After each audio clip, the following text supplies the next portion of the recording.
الرحيم. حضورنا الكريم، صبحكم الله بالخير. Good morning ladies and gentlemen. شكرا لمشاركتكم لنا اليوم هذا المنتدى.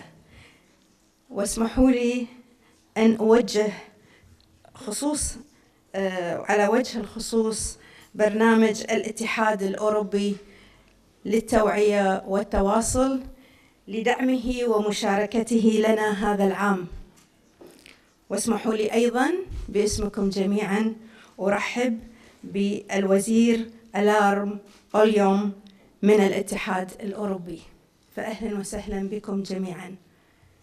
نحن اليوم نتعاون ببذل ما نستطيع من أجل مكافحة التمييز بين الرجل والمرأة في كل الميادين، مستندين إلى الإعلان العالمي لحقوق الإنسان الذي يؤكد على أن الرجال والنساء يتمتعون بحقوق متساوية لا يمتاز أحدهم على الآخر بشيء.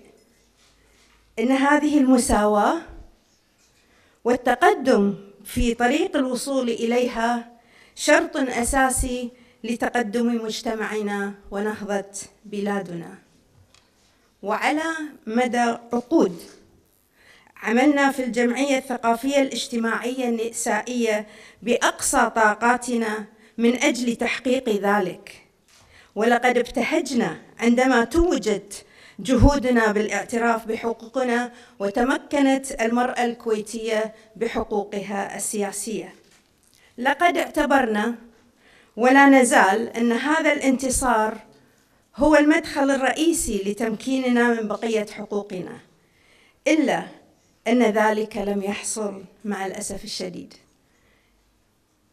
إذ أن المرأة عندما شاركت في الانتخابات العامة لم تحظى على تمثيل يذكر في مجلس الأمة، بالرغم من أنها تشكل أكثر من نصف الناخبين. ذلك أن المرأة وجهت بأمرين أضعفا تمكينها من ممارسة حقوقها. الأول هو الموروث الثقافي والعادات والتقاليد التي تكرس مفاهيم ومسلمات المجتمع الذكوري، وأن الرجل هو العنصر الأهم والأفضل بصرف النظر عن الكفاءة. أما الأمر الثاني فهو قانون الانتخاب الأخير الذي حصر حق الناخب باختيار نائب واحد، أي بالاقتراع بصوت واحد، مما حرم المرأة المهمشة بالموروث الثقافي والتقاليد، حرمها فرصة الحصول على الصوت الثاني، باعتبار أن الصوت الأول يذهب إلى الرجل، فقلص فرص نجاحها. لقد عملت جميع الشعوب الحية وهي تبني لنهضتها وتقدمها على تطور موروثها الثقافي لمواكبة مفاهيم وقيم العصر، وهذا ما كان مأمولاً أن يحدث عندنا. لكن مع الأسف الشديد تقوم بعض أجهزة الدولة ولا تزال الآن بتكريس المفاهيم القديمة البالية وتحصينها من خلال المناهج الدراسية الحالية التي تركز على ترسيخ ذلك في عقول صغارنا. فالولد ابن السنوات السبع هو السيد طبعا، وعلى أخته ذات السنوات الست أن تطيعه ولا تعصي أوامره. هذا هو موجود في منهج التربية للصف الأول مادة التربية الإسلامية، وللأسف الشديد إلى يومنا 2019 إحنا. ولذلك فإننا كمعنيين بحقوق المرأة وتقدم مجتمعنا ونهضة بلدنا نرى بأن من واجبنا تكريس ما استطعنا من جهد ووقت للمساهمة في التوصل إلى علاج تلك المشكلة المعقدة. حضورنا الكريم، هذا المنتدى هو حول هذا الموضوع. وقبل أن أختم اسمحوا لي أن أتوجه بالشكر لزميلاتي عضوات مجلس الإدارة لتحملهم الإعداد والتحضير لهذا المنتدى. الأخت غادة الغانم، شريف الخميس، دكتورة دانا الطراح، أبرار الحسيني، شكرا لهم جميعا. والآن أدعو الوزير أ.علي ليتفضل ليلقي كلمته. شكرا.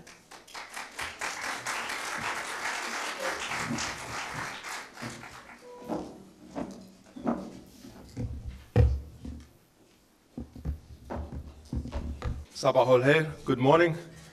It gives me great pleasure on behalf of the European Union to stand here before you and to welcome you for this very important seminar on empowering women in Kuwait.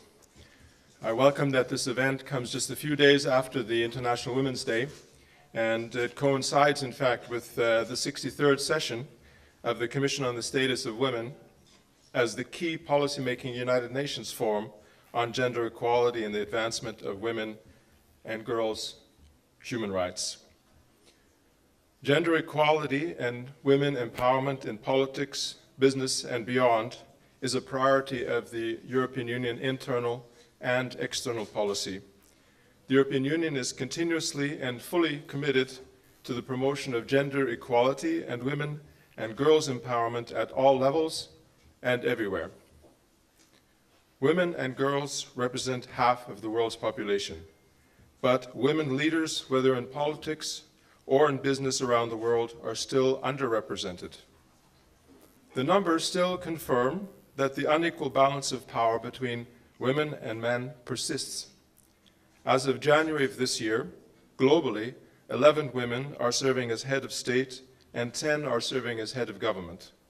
Women are still severely underrepresented in business leadership positions.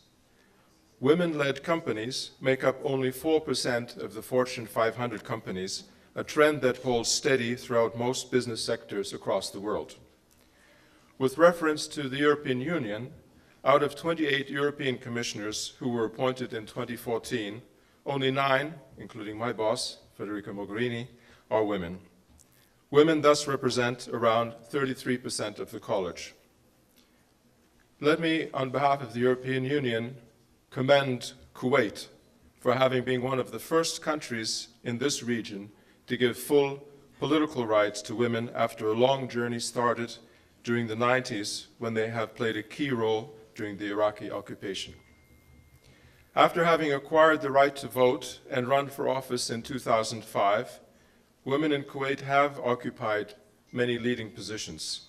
They've taken senior roles in several municipal, national, and international positions, and while the progress has continued, and more recently women have been appointed as ministers in several areas.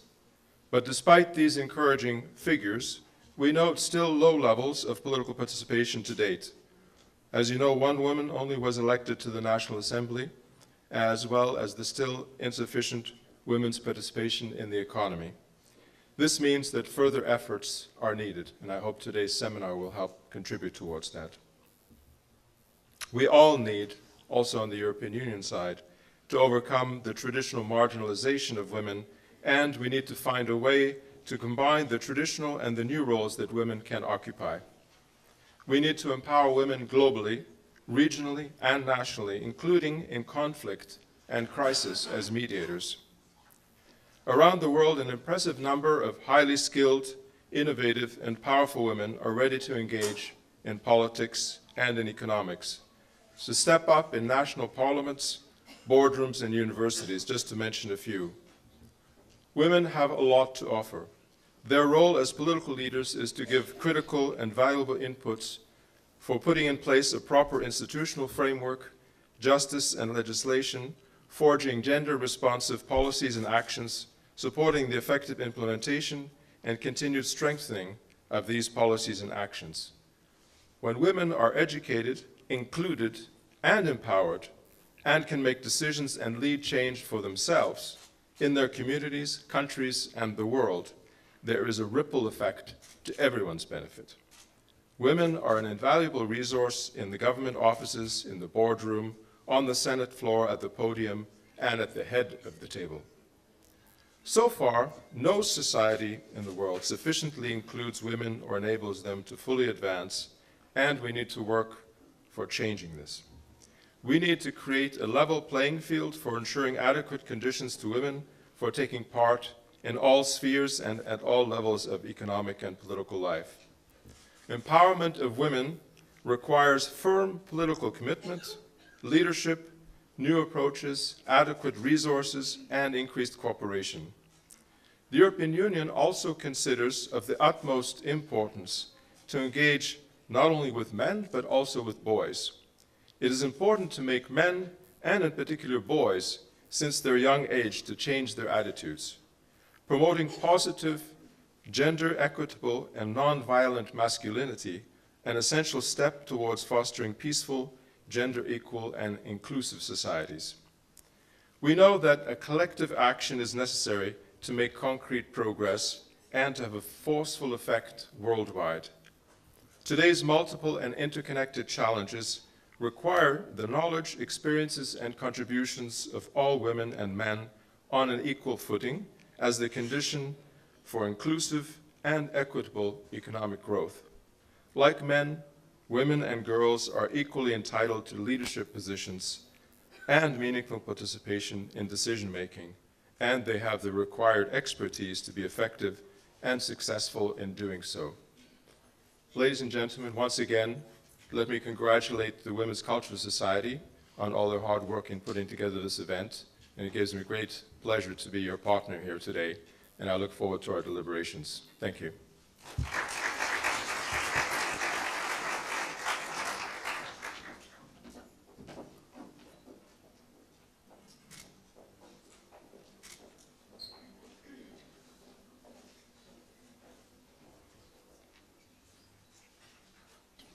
صباح الخير.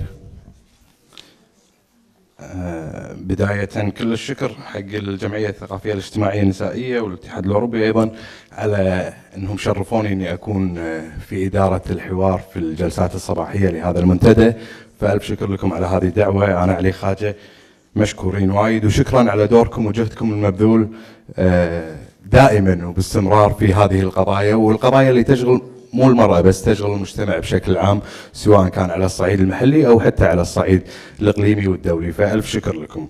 اليوم طبعا راح يكون عندنا أكثر من جلسة راح نتناقش فيها في حول أكثر من موضوع وأكثر من قضية. يمكن الجلسة الأولى وهي جلسة أعتقد أنها مهمة وايد، ويمكن تناقش الجانب اللي من وجهة نظري الشخصية هو جانب الأهم، ألا وهو التعليم.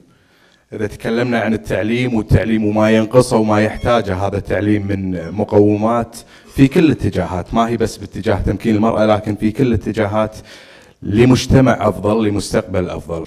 الجلسة الأولى راح نتناقش عن التعليم وتوعية المرأة بحقوق المواطنة. هذه الجلسة طبعا راح تكون مدتها ساعة. دكتورة رانيا النقيب وأستاذة جميلة أنازي راح يكونون هم اللي حاضرون في هذه الجلسة، وهم اللي راح يتكلمون عن هذا الملف. بنسلط الضوء على النظام التعليمي وعلاقته بتمكين المرأة. فدكتورة رانيا تفضلي. تستحق تحية بعد.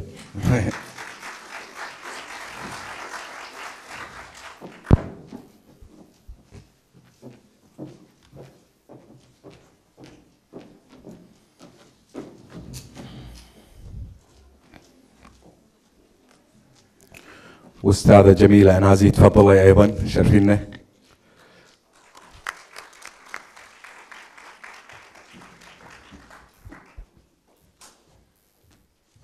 دكتورة رانيا النقيب أستاذ مساعد في قسم العلوم الإنسانية والاجتماعية في جامعة الخليج للعلوم والتكنولوجيا، درس علم الاجتماع التربوي وحقوق الإنسان. ساهمت الدكتورة رانيا في إنشاء مركز قصد للتعليم والتعلم والأبحاث في عام 2016. مستشارة لMV في فترة ما زلتي ولا؟ لا. في فترة سابقة، وهي منظمة كويتية مكرسة لتعزيز المشاركة المدنية في الشرق الأوسط. حاصلة على شهادة دكتوراه في الحوار العالمي وتعليم حقوق الإنسان، دراسة حالة من الكويت عام 2012 من جامعة لندن. أحدث منشوراتها عبارة عن فصل في مجلد حمل عنوان المواطنة والهجرة العالمية، الآثار المترتبة على النظرية والأبحاث والتدريس، والتي نشرتها جمعية البحوث التعليمية الأمريكية. طبعا بس للتنويه ان في سماعات يعني للترجمه للراغبين في الحديث سواء بالعربي أو بالإنجليزي راح يكون في ترجمة فورية بالإمكان الاستماع للمحاضرة باللغتين يعني. دكتورة رانيا نبلش وياك نتكلم عن الحالة التعليمية اليوم وتمكين المرأة.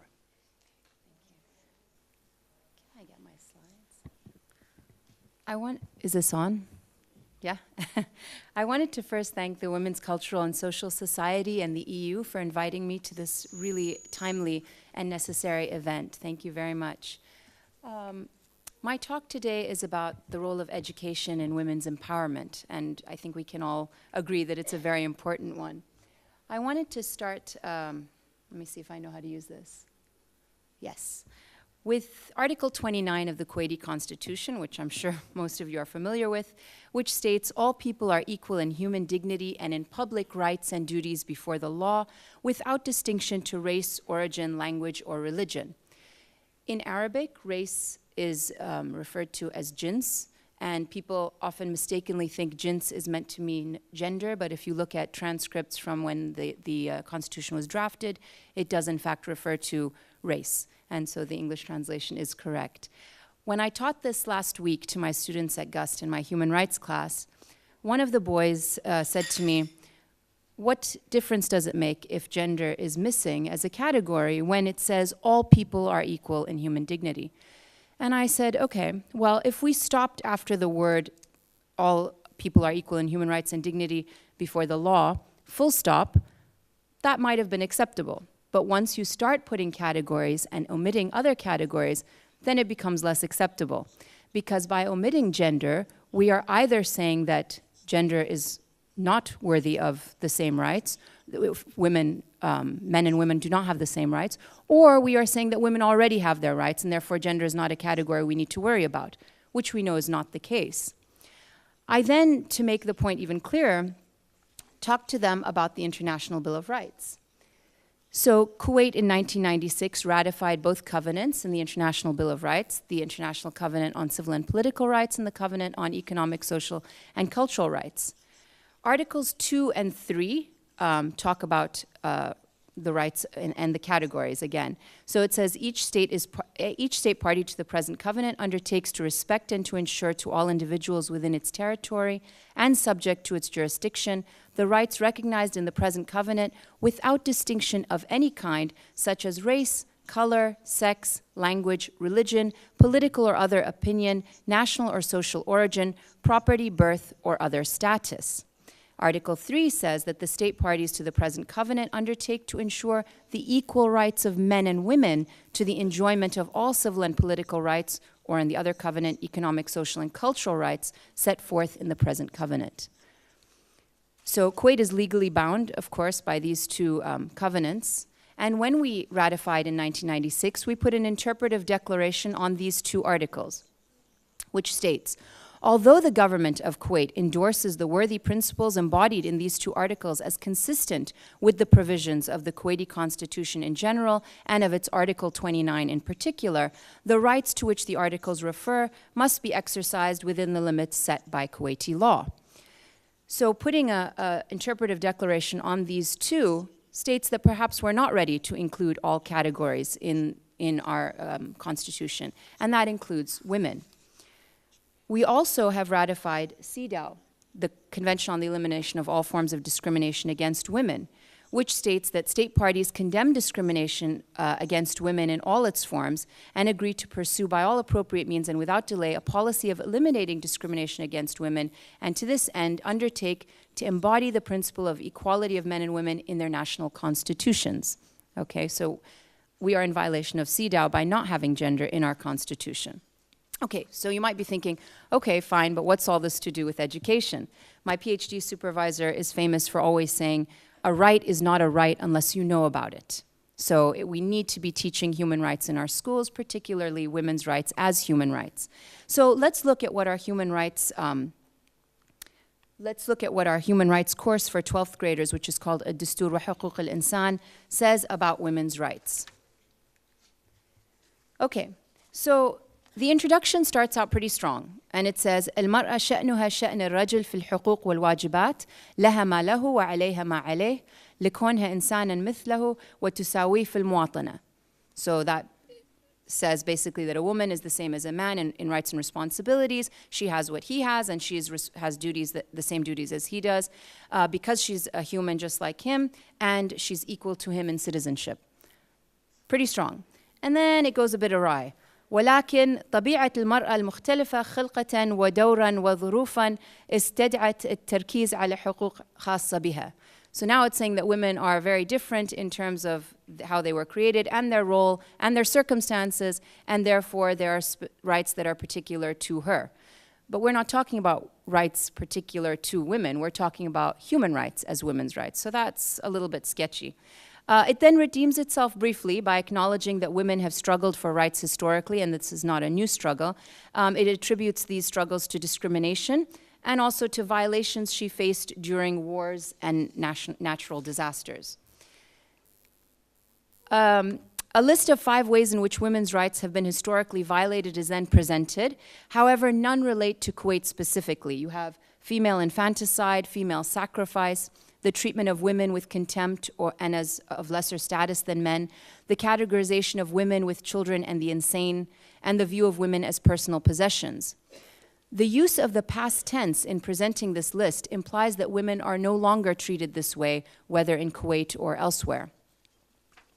In the half page that deals with women's rights in Kuwait, a list of 4 ways that their rights are protected is provided, the first of which argues that the Constitution uses the word individual and therefore does not distinguish between men and women. The second states that the Constitution stresses justice, freedom, and equality as fundamental pillars of society. However, these points on their own do not highlight the fact that Kuwaiti women do not yet have equal legal rights to men. The third and fourth list items cite the family as the foundation of society and the rights connected with breastfeeding, maternal leave, and, quote, all that is particular to the woman. In the final section, Kuwaiti customs and traditions, adat taqalid, are said to be very protective of women's equal rights. I have taught hundreds of female Kuwaiti students who beg to differ and do not feel that our cultural traditions all protect women's rights and equality. Another issue is the textbook presents women's rights as a fait accompli, as if we're done, that we all have all our rights and everyone is content. Moreover, it does not present Kuwaiti women's successful rights struggles, including their fight for the right to vote and run for office, which was realized in 2005, nor their ongoing struggles, including penal laws like Article 153, nationality rights, the lack of rights for those married to foreign or Badoon men, and so on. CEDAW, the covenant I mentioned before, is mentioned, but not the fact that Kuwait is legally bound to it, nor any of the specific content. As I said, Kuwait ratified CEDAW in 1994. So what does CEDAW say about education and the education of women in particular? It says a lot. So it talks about having the same conditions for career and vocational guidance and the same opportunities for so in all levels, basically, preschool, general, technical, professional, higher technical, all types of vocational training. It says access to the same curricula, same exams, teaching staff with same standard and school premises and equipment of the same quality. C is the one I want to focus on the most, the elimination of any stereotyped concept of the roles of men and women at all levels and in all forms of education by encouraging co-education and other types of education which will help to achieve this aim, and in particular by the revision of textbooks and school programs and the adaptation of teaching methods. It also talks about scholarships, same opportunities for programs of continuing education. F is particularly important as well for Kuwait, the reduction of female student dropout rates, and I connect this in Kuwait to H, which is access to family planning education. G, the same opportunities to participate actively in sports and physical education. But as I said, I'm going to focus right now on C, and I'm going to start with this issue of co-education, which means not segregated education as we have in Kuwait. So our schools in Kuwait are segregated not only by gender, but also by socioeconomic class, nationality, religion, sect, and cultural background. That's a lot of levels of segregation. So what we end up with are very homogenized schools. The other levels of segregation besides gender have hindered the formation of a fully inclusive female solidarity movement. This is why we see that most women's rights groups and associations in Kuwait are from a particular class and background. CEDAW encourages gender coeducation for a reason. Gender segregation makes both males and females blind to the lived realities of the other.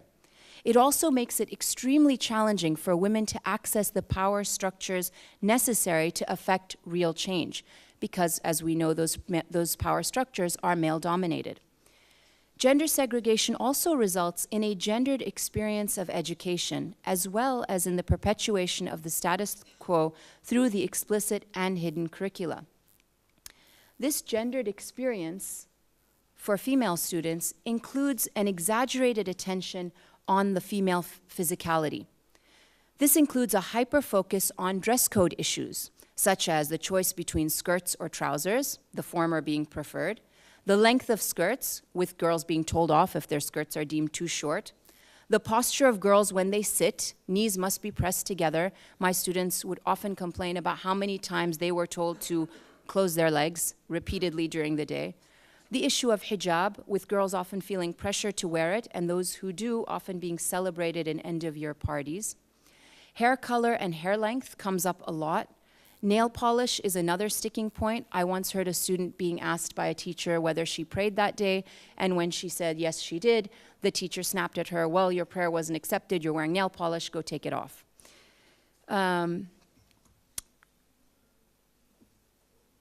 In my observations, as well as in listening to students, the issue of the female form is something under constant scrutiny in all girls' schools.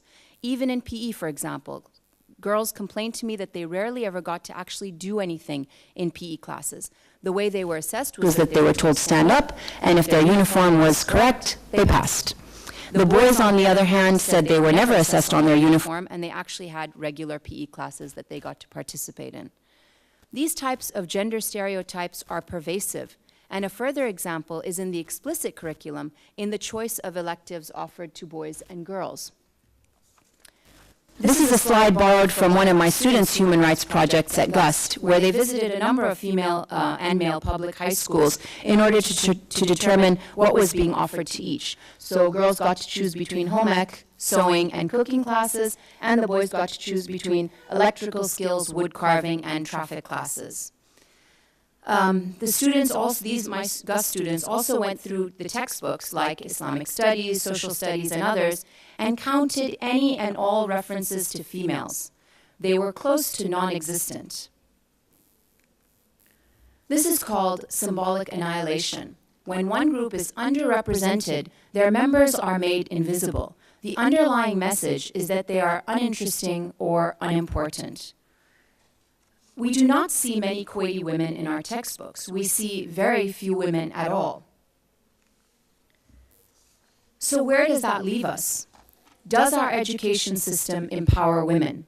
Does it teach them their rights?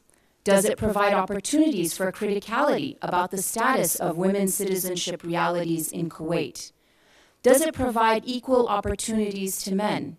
Does it offer examples of Kuwaiti women who have chosen roads less traveled? Does it teach their names? Do students know that this is Sara Akbar? The answer to too many of these questions is no. Do our students know that this is Justice Sonia Sotomayor, America's first Hispanic and Latina justice on the Supreme Court, appointed by former US President Barack Obama? Do they know that Kuwaiti women are barred by law from becoming judges? We have a long way to go to achieve equality in education. Therefore, we have a long way to go before we achieve an equal society. But as our Constitution says, in agreement with Justice Sonia Sotomayor, education is a fundamental requisite for the progress of society, assured and promoted by the state. So hopefully, with efforts like these, we will get there. Thank you.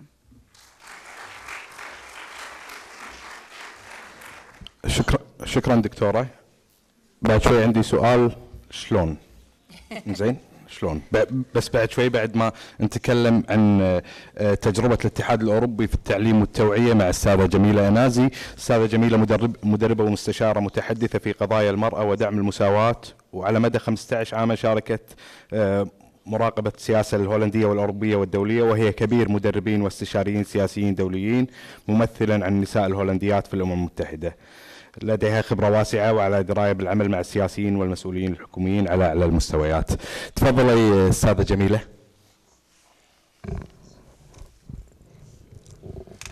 Thank you. Ladies and gentlemen, assalamu alaikum wa sabah al-khair to you all.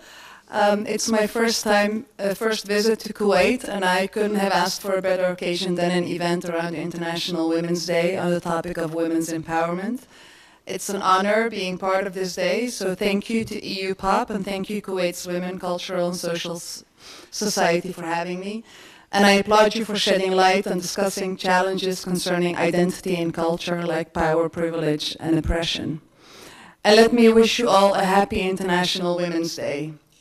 A day to celebrate what has been achieved and honor those who made that possible, but it's also a day to reflect on what still needs to be achieved. We have some work to do before we finally reach equal pay, equal representation, and equal opportunities.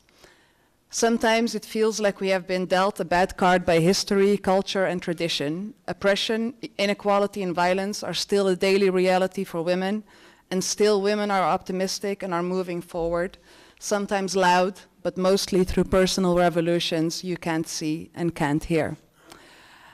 On March 8th, I got to be a moderator at 2 events in The Hague in the Netherlands that made me even more of an optimist. The first was the Women's Day event of the Ministry of Economic Affairs and the Ministry of Agriculture.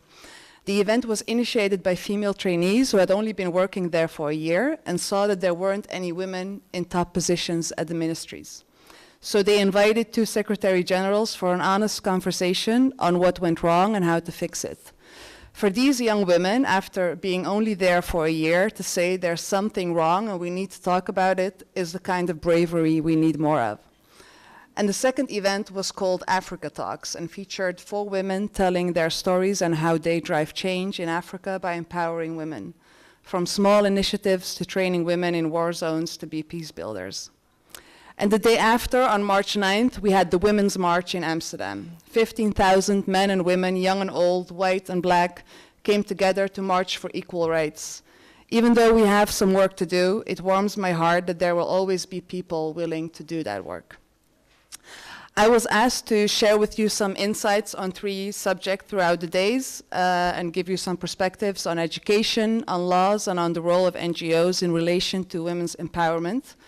And I will give you perspectives and best practices from the EU, what role EU institutions play, and I will combine that with my personal experiences and professional activities as a former trade unionist, as Dutch women's representative to the United Nations in 2017, and as a senior international political trainer where I will focus on the leadership and empowerment trainings I do in Eastern Europe and the MENA region.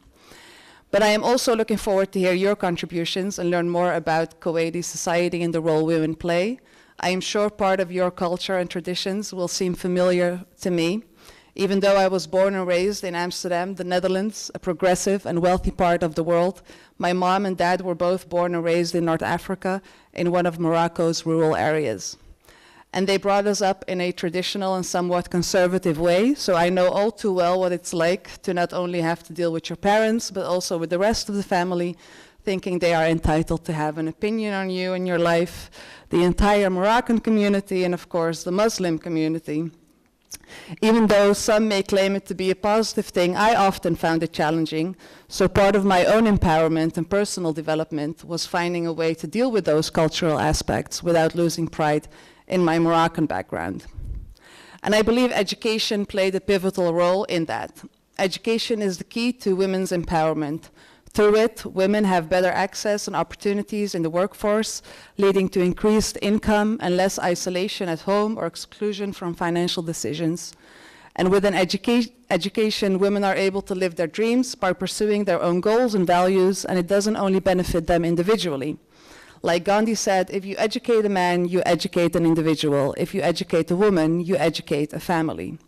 And it's true if I look at my own family. My parents didn't have any education and came as 2 illiterate individuals from a Moroccan village to a big city like Amsterdam. And besides me, had 7 other kids.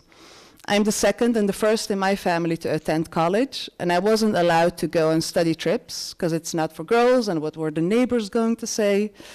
And as more of us went to colleges and my parents saw we were doing great, they started to loosen up and to take neighbors less into consideration, and international study trips went from totally haram to we're still not very thrilled about them, but we get that they are part of your study. The thing with empowerment is that it's contagious, and as you are empowering yourself, others around you get infected and thus empowered too, and that's what education does. Now, if we look at the EU, the responsibility for education and training systems within the EU lies with the member states, and the role of the EU is to support and supplement their actions and capacity. Equal access to decent education is embedded in every institution of the EU, and the gender equality dimension is mainstreamed in the ET 2020 strategic framework and in the relevant European funding programs, in particular Erasmus+, the EU funding program for education, training, youth, and sports. In September 2015, the European Parliament adopted a further resolution on empowering girls through education in the EU. The Committee on Women's Rights and Gender Equality's report requested that the resolution highlight the fact that although significant progress has been achieved in terms of equal attainment and access to education, differences between girls and boys persist. And education is to be seen as a tool for challenging gender stereotypes and for the empowerment of women. And for its inception, the Council of Europe has considered equality between men and women in all spheres of public and private life as a fundamental principle of human rights and democracy. More specific, in the field of promoting gender equality in education is the Council of Europe Gender Equality Strategy 2014-2017. The Council of Europe action will focus on promoting and disseminating education and teaching practices which are free from explicit and implicit gender stereotypes. In 2007, the Council of Europe issued a recommendation on gender mainstreaming in education, which encourages member states to implement over 50 specific recommendations, including, among others, the following: incorporating the principle of equality between women and men into national laws on education for the purpose of giving girls and boys equal rights and opportunities at school and promoting equality between women and men in society as a whole. And ensuring that the statistics produced by education ministries and authorities are broken down by sex and published regularly. And encouraging teachers to analyze, challenge, and so help to eliminate sexist stereotypes and distortions that textbooks, materials, and products may convey in their content. Like, why is the doctor always a man and his assistant always a woman? The positive outcome is that women are more likely to have a higher education degree, but women still remain overrepresented in fields of study that are linked to traditional female roles, such as care-related fields, and are underrepresented in science, mathematics, IT, engineering, and related careers. As a result, inequality in occupations is taking new forms rather than diminishing, and despite their investment in education, young women are still twice as likely as young men to be economically inactive. Women also represent the biggest untapped source of entrepreneurial potential, representing only 29% of entrepreneurs. As the world of work is changing and new professions are on the rise, and with statistics on the very low numbers of women in science, technology, engineering, and math, STEM, hitting the headlines, how can we tackle this phenomena and what can we do to get women involved in STEM?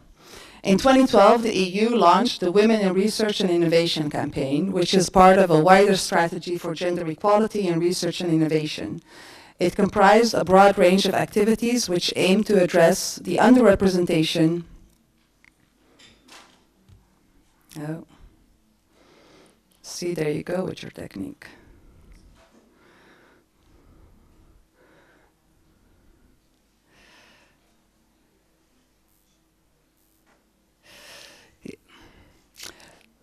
It comprised a broad range of activities which aim to address the underrepresentation of women in research careers, integrate the gender dimension in all areas of research, and modernize research institutions, and launched an awareness campaign that was called Science, It's a Girl Thing.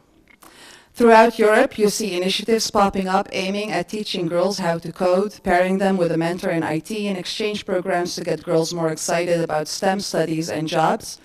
But culture and traditions play a big role here as well. It's not only the world of work changing, but also the way we look at some jobs being more fit for men and other for women. But with the digital revolution coming at us at high speed, we have to find a way on how to deal with those gender roles being stuck in our head. The EU doesn't only educate the citizens of its member states, but also funds training programs abroad. And I want to share with you one program I recently worked on just to showcase that the fight for gender equality and women's empowerment doesn't stop at EU borders. The European Commission recently funded a program called Get Involved, Women Empowerment in Politics, a 3-year program to be conducted in Morocco and Benin to not only train women from all political parties, but also men into making them aware and how empowering women in politics and into leadership roles can benefit politics, the country, and the women. And they are trained in how to empower women and to campaign internally for empowering more women. It's a joint project of a Dutch and German foundation in cooperation with an organization in Morocco and Benin. And I was asked to train the first group in Morocco in November last year. And it was a leadership and empowerment training for an all-female group, with the youngest being 19 and the oldest being 67. From those who are stepping into the political arena for the first time to those who had years of experience. And the 3 days started with answering the question what they would like to learn. And a big part answered public speaking, stage presence. The answers all revolved around soft skills that are needed to thrive, but are still also in the EU being neglected in the formal education. On the 3rd day, they all amazed me themselves by giving some amazing speeches. Now, I'm a good trainer, but I can't take all the credits for this. These women had it all along. All I did was share with them how they could bring that magic to the surface. And I asked them at the end to spread the empowerment and teach other women what they were taught during that training. Because once you've been educated and empowered, it's a crime to keep it to yourself. Spread it around. These trainings are my way of educating women and men, but mostly women, and I am thrilled that being born and brought up in the EU has enabled me to thrive, and that same EU enables me to enable others outside the EU to also thrive.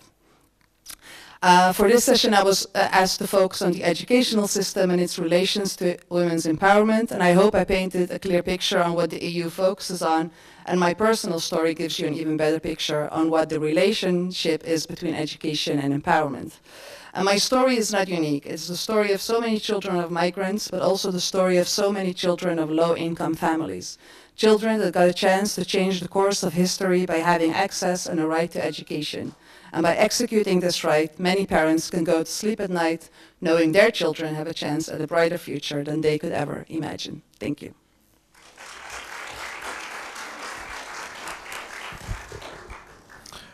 شكرا أستاذة جميلة. احنا راح نفتح باب النقاش، لكن قبل فتح باب النقاش أنا بس عندي سؤالين قبل الدكتورة والأستاذة. دكتورة تفضلتي وشرحتي المشاكل اللي موجودة بالنظام التعليمي. هل نحتاج أن نغير بشكل تام وفورا، ولا هي مسألة تدريجية المجتمع ما راح يقدر يتقبلها بشكل كامل من أول شيء؟ هذا الكلام أنت يمكن سامعته ينقال إن لا إحنا مو مستعدين، ما إحنا مهيئين. فشلون نغير لتمكين المرأة في نظامنا التعليمي؟ That's a very big question. If you don't mind, I'll answer in English. I think we need big changes in our education system, and I think they need to be pretty quick. I think that staging it might work, but for example, the first thing we need to do is look at our curriculum.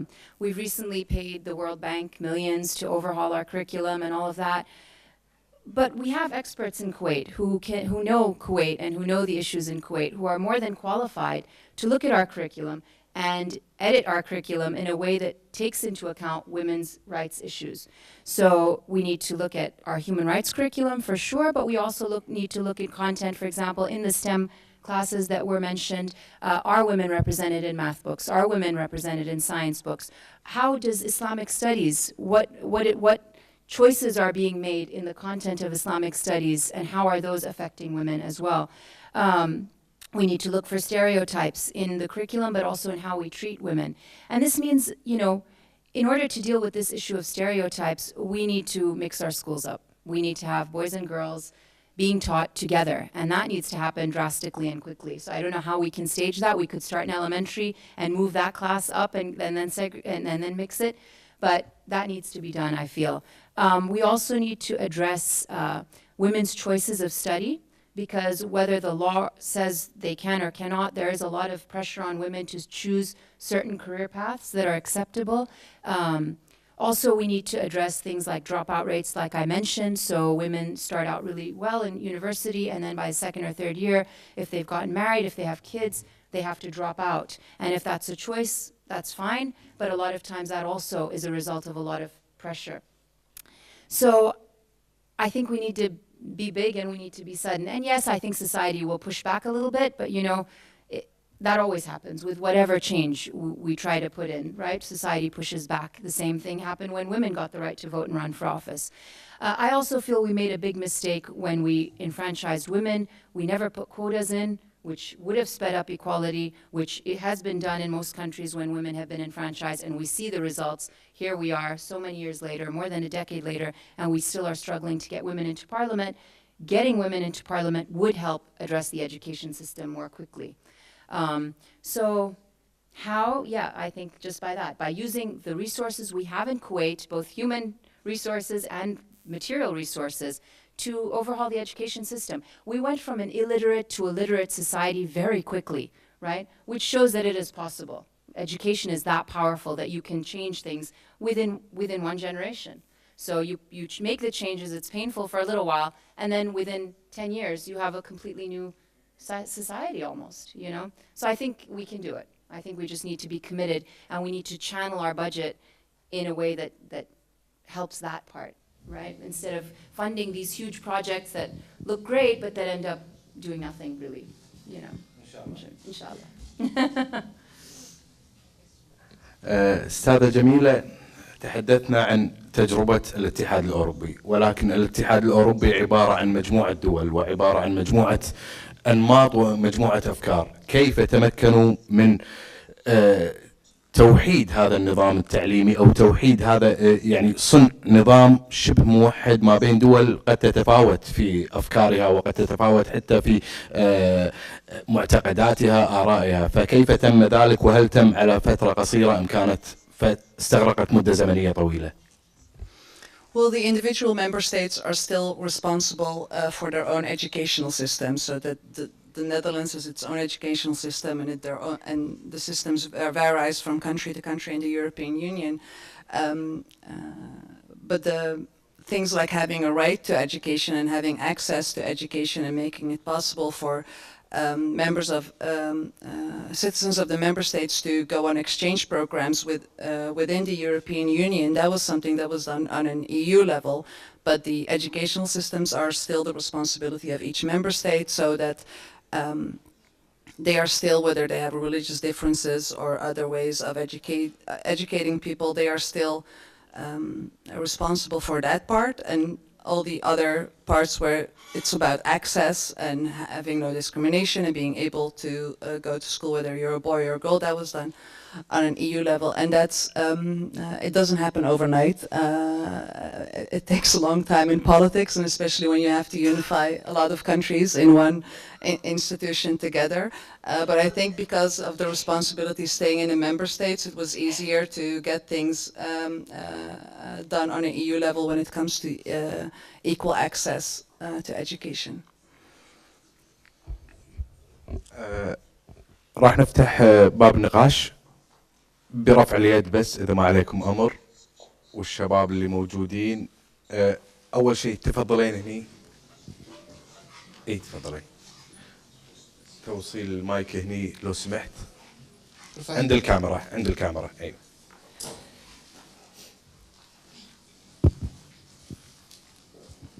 صباح الخير. أوجه الشكر للجمعية الثقافية النسائية، معكم أمال العيسى عضو بالجمعية الثقافية النسائية ولي الشرف. سؤالي للدكتورة رانيا النغيب. أشكرك، لغتك الأجنبية رائعة، بس كنت أفضل أن نتكلم باللغة العربية دعما للغة العربية. ثانيا، إحنا عندنا نميز ما بين المفروض الحريات وما بين عاداتنا وتقاليدنا وما بين الإسلام، تعاليمنا الإسلامية.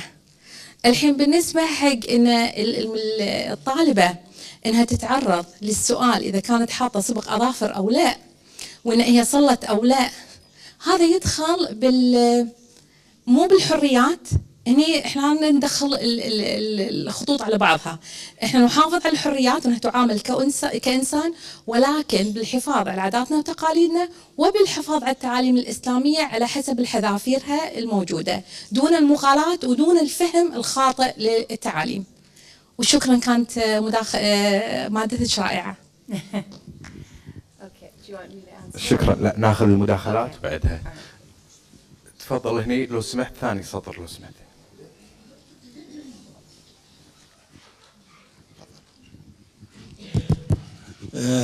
خليل علي حيدر. أنا السؤال الأول للدكتورة رانيا النقيب، يعني الكلام اللي نقلتيه عن المشرف على رسالة الدكتوراه، اللي قالت إن القانون ما يكون قانون إلا أن الناس تعرف عنه الحق. المشكلة الكبيرة في العالم العربي والإسلامي أن القاعدة النسائية العريضة غير مدركة. يعني في عندها مشكلة، النخبة النسائية الواعية بالقوانين والواعية بالحقوق ما تستطيع أن تصل إلى هذه القطاعات العريضة في الأرياف وفي البوادي وفي المناطق البعيدة. الأمية منتشرة على نطاق واسع في كل العالم العربي. إذا ما في أمية حرفية فهناك أمية سياسية مثلا أو أمية حقوقية. فكيف يعني تتصورون هالمشكلة هذه اللي لا تزال تعرقل الحركة النسائية من أيام من بداية القرن العشرين إلى الآن، بالرغم من الكثير من المكاتب. أنا أوجه سؤال ثاني للدكتورة الأستاذة جميلة. هناك هجوم واسع على المرأة الحديثة، على الأوربية بالذات، بأنها امرأة لا تصلح قدوة للمرأة العربية أو المسلمة.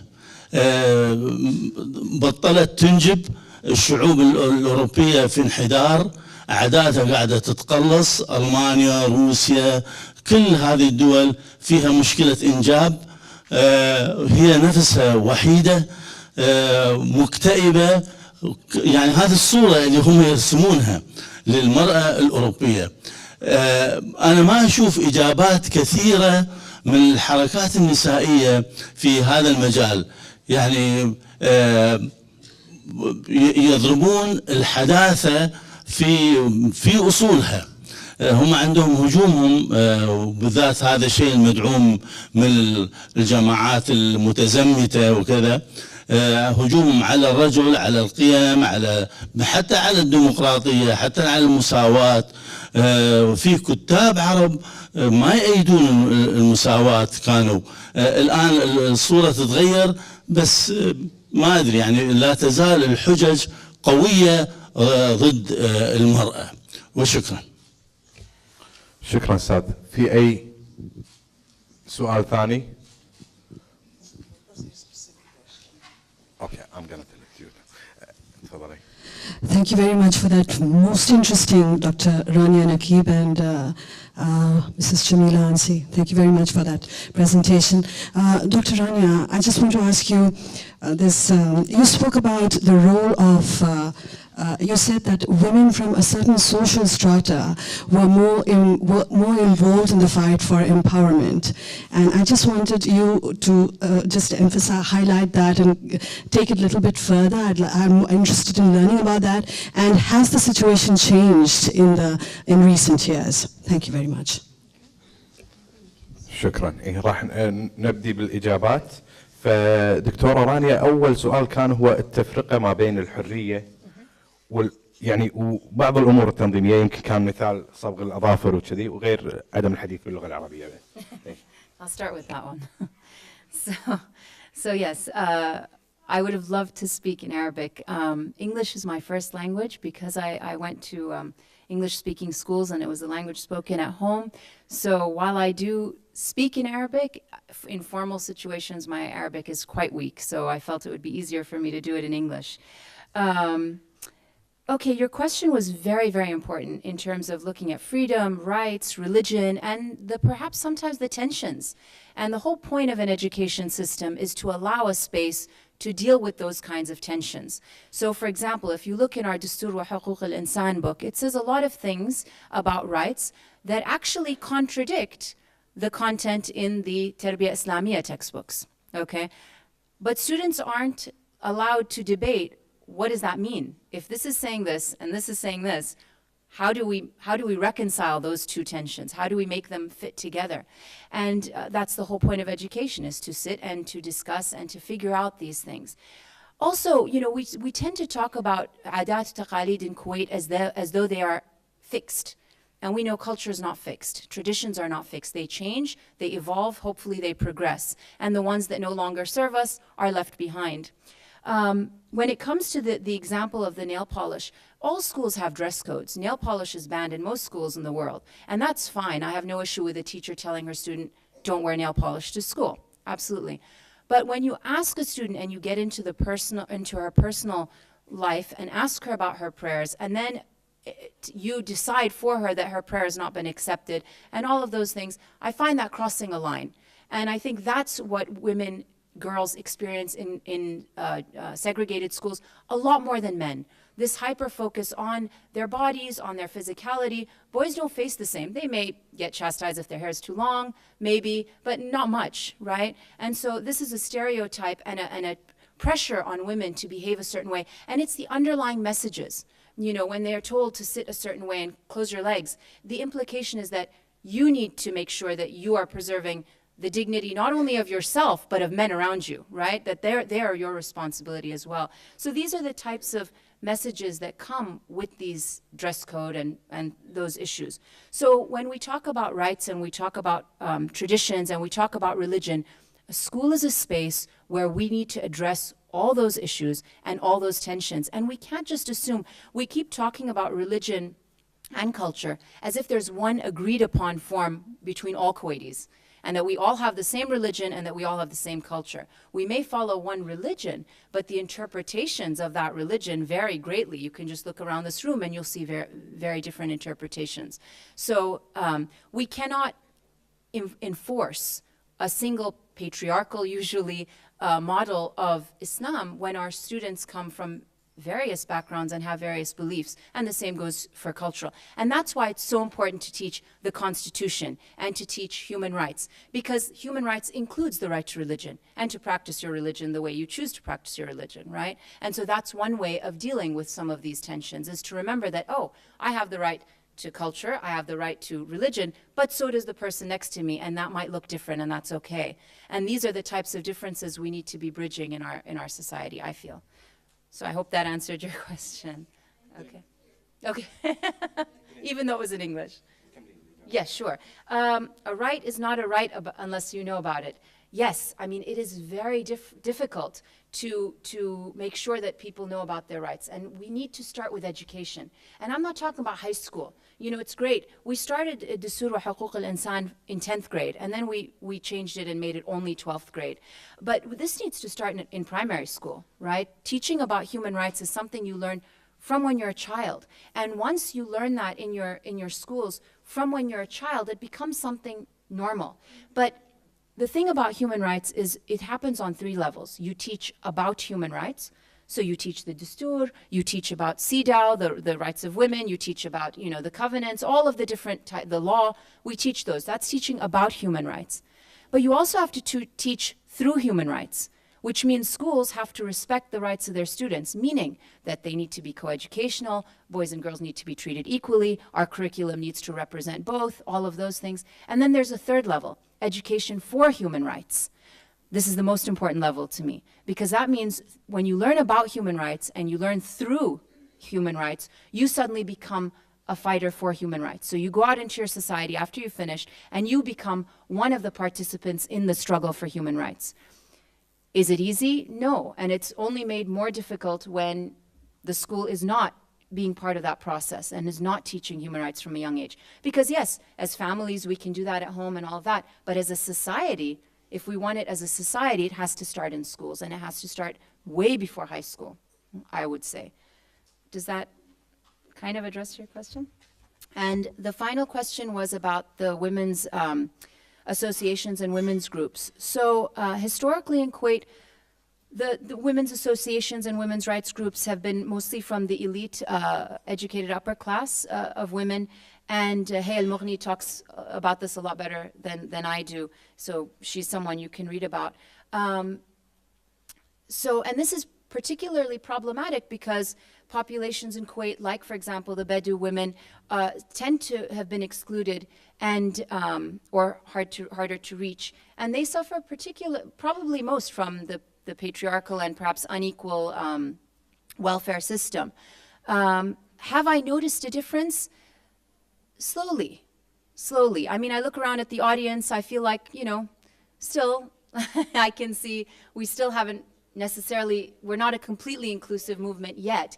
And I'm not blaming anyone for that. That's just something that we need to be aware of and need to work on. I was very heartened in the last Menara event, the Menara, the Coalition for Women's Empowerment, because, you know, I think it was over 200 women that showed up. And for the first time, I did see a big cross-section of Kuwaiti society, especially in the female population. So I do feel heartened by that, and I do feel that young people and social media is making it easier to reach groups that have been excluded in the past. So I am optimistic. شكرا دكتورة. أستاذة جميلة، تعليق أستاذ خليل كان صحح لي إذا التعليق ما قلته بشكل وافي. أستاذ خليل يقول أستاذ خليل بأن هناك هجوم على المرأة الأوروبية، بأنها لا تصلح كقدوة للعالم العربي والعالم الإسلامي، خصوصا هناك بعض السلبيات التي الموجودة هناك كعدم الإنجاب، عدم التكاثر، بعض الأمور التي لا تصلح للمرأة العربية كقدوة. هل صحيح اللي أنا إلى جانب المشاكل الاجتماعية كالطلاق وغيرها من مشاكل؟ واضحة أستاذ خليل؟ تفضلي.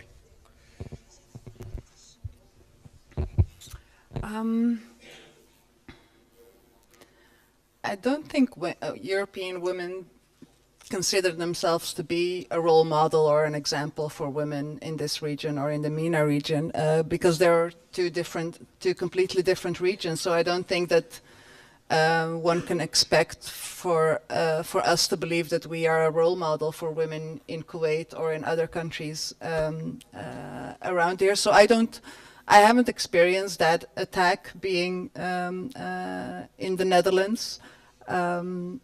So I'm curious to see what articles there are where they're attacking us. So if you could send me those, I will be very glad to read them. So yeah, I don't think we consider ourselves to be a role model, and I don't think we should be a role model, because the countries and the regions are too different for that, and everyone is dealing with their own traditions and cultures and rules and regulations, and just trying to be the best version they can be with the current rules and regulation that they are in that specific country. And everyone has its own emancipation that they have taken. I mean, the Netherlands has been. It took us a very long time before we came to this point where we are considered to be this emancipated country, because we have all these equal rights and equal opportunities, and other countries perceive us as being like one of the most emancipated countries. But when you look at the realities, we still have a lot of work to do as well when it comes to political representation, when it comes to economic independence of women, and when it comes to so many spheres in life where we have never had a women representative. And you also mentioned the fact that we don't give birth to a lot of children. Yeah, I think in the Netherlands it's an average of 1.6 per family, but then you have my parents who had 8 kids, so that compensates the whole thing. And we have a lot of other Moroccan and Turkish families who compensate for the fact that the Dutch women don't give birth to a lot of children. So we got you on that. I just wanted to add something that's a little bit related to your question. Because as someone who teaches human rights, I hear this a lot, that, you know, even in terms of human rights, that it's a Western construct, that it clashes with our religion, or that it clashes with our culture. And first of all, historically, human rights are not a Western construct. They happen to happen in the West first, but it's because of history and the creation of modern states and modern markets occurred there first. But also, this idea that human rights are incompatible with our culture or incompatible with our religion. You know, Kuwait has, unlike many countries in the GCC region, Kuwait is one of the countries that has ratified quite a few international covenants. So the fact that we're still debating and all, I always tell my students, you know, the debate's over.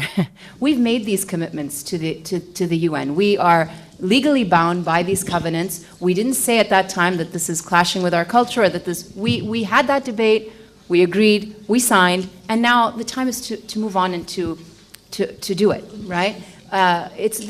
My students still like to argue with me about, you know, male students arguing with me about women's marriage rights, you know, both sides arguing about all kinds of different things. And I always say to them, I love that you're debating. This is a space for critical thinking and you can have your opinions.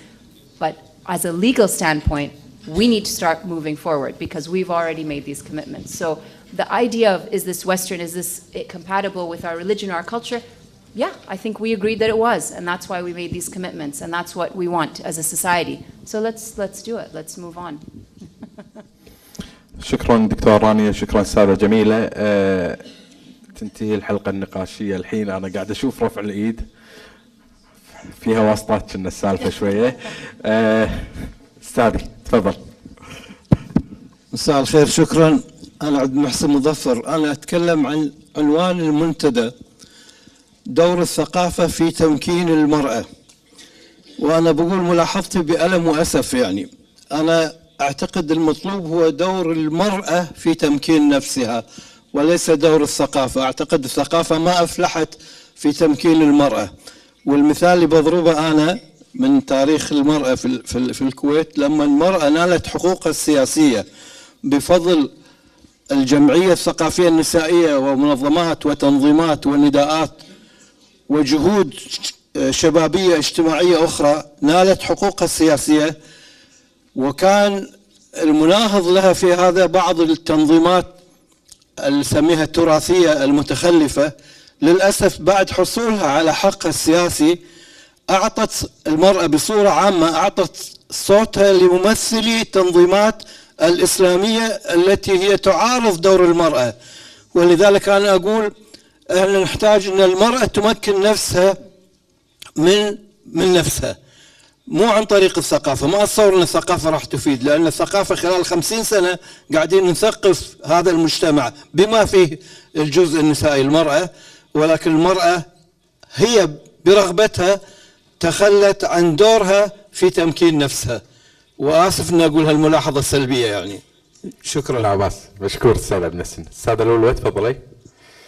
أوكي، وبعدها بس 3 مداخلات بعد. أنا مو سؤال ولكن مداخلة وتعقيب شوية.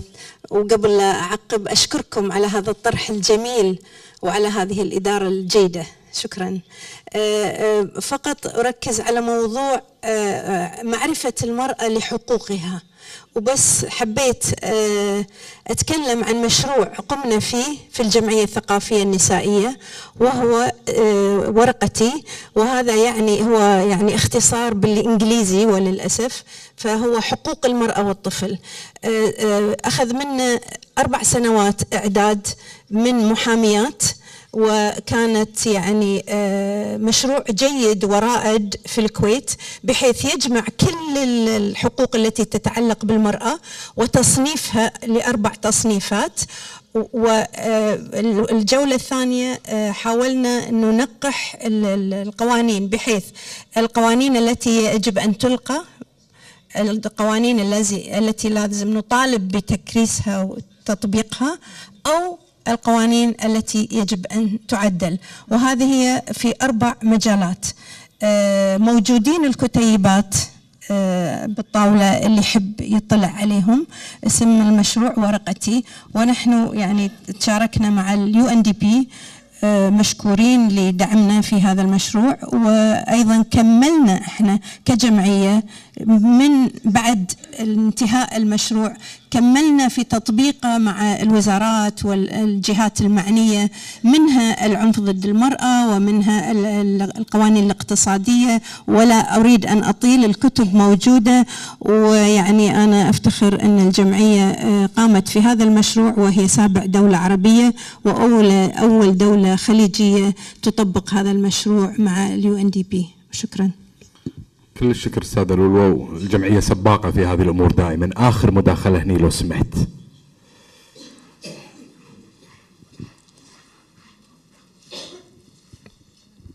يعطيكم العافية على الحضور. معكم شريف الخميس، عضو مجلس إدارة الجمعية الثقافية النسائية. First of all, I would like to thank our speakers for giving us this tremendous lecture about women empowerment and educational system. I believe that education is the essence or basically the main way of us to moving forward. ثانيا I need to go back to Arabic, I apologize. بس ردا على سؤال الأخ عبد المحسن المضاف في عبد المحسن المظفر على دور الثقافة، وأن الثقافة مو مهمة في تمكين المرأة. أنا عندي سؤال، شلون أنا أطلب من إنسان أنه هو يتحرك ويتعلم ويبادر بشغلة إذا نفسه هو مو كان عارف؟ أساس كل مجتمع تقدم وبناء هي الثقافة، والثقافة تبلش بالتعليم. لما أنا أبلش لما أطلع على مناهج التعليم اللي أنا موجودة عندي وأعرف شنو قاعد يصير. أنا تخرجت من كم سنة وتعرفت على كذا أنواع التعليم اللي موجودة، سواء بجامعة الكويت أو بالمدارس الخاصة، كوني متخرجة من إحدى المدارس الخاصة. بس ما تعرفت على التعليم الحكومي اللي أغلبنا متخرجين منه. يمكن أهلنا تعليمهم كان غير، بس إحنا لا نقعد ننكر أن نظامنا التعليمي متدهور، مع أن وزارة التربية والتعليم تصرف 2 دينار كويتي على التعليم، وهذا يعد مبلغ جدا كبير إذا بنقارنه بمخرجات التعليم الموجودة حاليا. رؤية الكويت 2035، فإحنا عندنا مشكلة بالموضوع. النقاط اللي أثارتها الدكتورة رانيا النقيب وأستاذة جميلة تطرح لنا تساؤلات معينة. شنو دور الثقافة؟ الثقافة بداية أن احنا على الأقل نتعرف. أنا مو المطلوب مني أن أنا أطلع حلول كثر ما أطرح التساؤلات اللي على الأقل يكون هالأسئلة لها جواب بالفضاء العام، اللي أنا هني ممكن أتساءل عن طريقه، واللي الجمعية الثقافية بادرت فيها. وشكرا. فالثقافة مهمة أتوقع. يعطيك العافية. شكرا، ما قصرتي. دكتورة عندك أي تعقيب؟ تفضلي. Yes, I would also like to comment on that. Yes, I agree. A lot of women are not voting for women in parliament, and a lot of men are not voting for women, and a lot of women are not running for office. But like Sharifa said, you need to couple the enfranchisement of women with education and democratic citizenship. If you haven't been taught to be a democratic citizenship, and if you've been taught, or you've been taught either explicitly or implicitly, that a woman's role is different, then even as a woman, you will believe that, and then you will practice that when you come out, right? So you see a lot of women, before women were enfranchised, saying that, no, we don't want the right to vote, right? That doesn't mean they don't have the right to vote, right? It means that they were educated in a way that perhaps led them to believe that that was not an option for them. So I do feel that education definitely has a role to play. If we want to move forward as a democracy, our education system needs to support that democracy and make men and women understand that women do have a place in politics. I really wish that the project that was mentioned, waraqati, would be put into schools. I wish those books would be taken to all public schools, boys and girls, and taught as part of as part of the Dastur wa Huquq al-Insan class. Why not? I think that's a great initiative, and I think that would highlight some of the gaps that are in the human rights textbook that we have. So I really encourage you to try to take that to the schools, because it's so important. It's really crucial for people to see that. شكرا دكتورة. أستاذة جميلة، في أي تعقيب على ما قيل؟ I just wanted to elaborate on what Mr. Dare said about the women should empower themselves and others, and that culture hasn't got anything to do with it.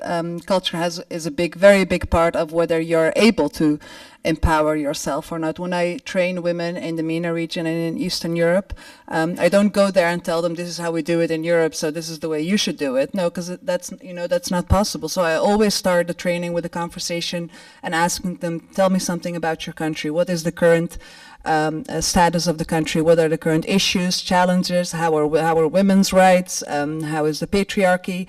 And from the outcomes of those conversations, we start working on what the possibilities are for those women in that specific country to work on their own empowerment and thus work on the empowerment of others. So yes, women should empower themselves and others, but culture has a big role to play in how that empowerment looks like. شكرا أستاذة جميلة وشكرا دكتورة رانيا.